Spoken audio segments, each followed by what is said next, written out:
So yo, what's up mga boys? Ito na nga, inutusan tayo ni JJ kumuha ng sando. So yun na yun, papasok na tayo. Tumitingin tayo ng sando dyan sa labas. Tingnan ko lang kung may sando.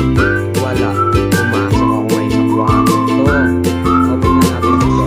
Kaya tao dyan. Tumiting pa siya. Walang tao. Yan, dali tayo sa aparador niya. Ayan na nga, pinuksan ko. Wala palang laman. Kahit dito na nalagyan na nila. Kaya lumabas ako. Napili ko na lang yung sando niya isa. Yan. Kinuha na. Ayan na. Tignan mo. Walang yaw. Tignan mo kung ano yung ginawa sa akin. Sinabi na niya. Ayan na nga. Bumaba na ako mga kulis. Kaya pakita niya pa eh. Sabi ni JJ ay nasa dyanan na ako. Ayan. Palabas na ako. Saan kaya si JJ? Saan punta yun? Hinahanap ko. Yun. Nandun sa labas. Nakita ko na. Grabe pawis ko dyan kasi dito sa taas. Yun, nakita ko si JJ ay na yung damit mo, Jay. Tara na. Ay, pag tumingin, tara na nga eh. Tara na. Mawali sa taas, tagal-tagal yun. Yan. Kumuha na ako ng walis dyan. Yun, dustpan at walis. Dalawa pala ako ulit ko. Isa, nasa kaya isa. Hinahanap ko pa dyan yung isang walis. Yan, tingnan mo na ako sa loob. Nandiyan yung walis. Sa gate, aray ko, may mga malulunang isda. Ayun, nagtatago pala sa gilid. Ang kulit mo, mas nagtatago ka dyan, boy. Yun, mag-aways na kami dyan sa bababa. Ayan, naman mo kanay sa pandakpan. Siyempre, dalawa kami. Isa lang malis, ayun o. Yung sa mama, si Daisy ko sa mababa niya.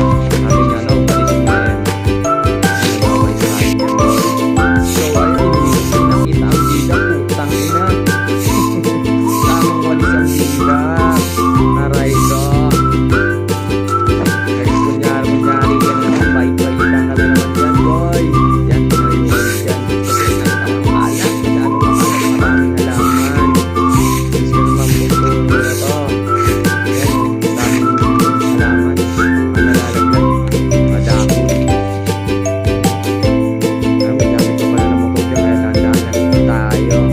Yan, sumiksik. Ayan, tuminis na yung kabila.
Yan o, tapos na. Malinis na. Yan, sobrang bait mo naman dyan, Jay.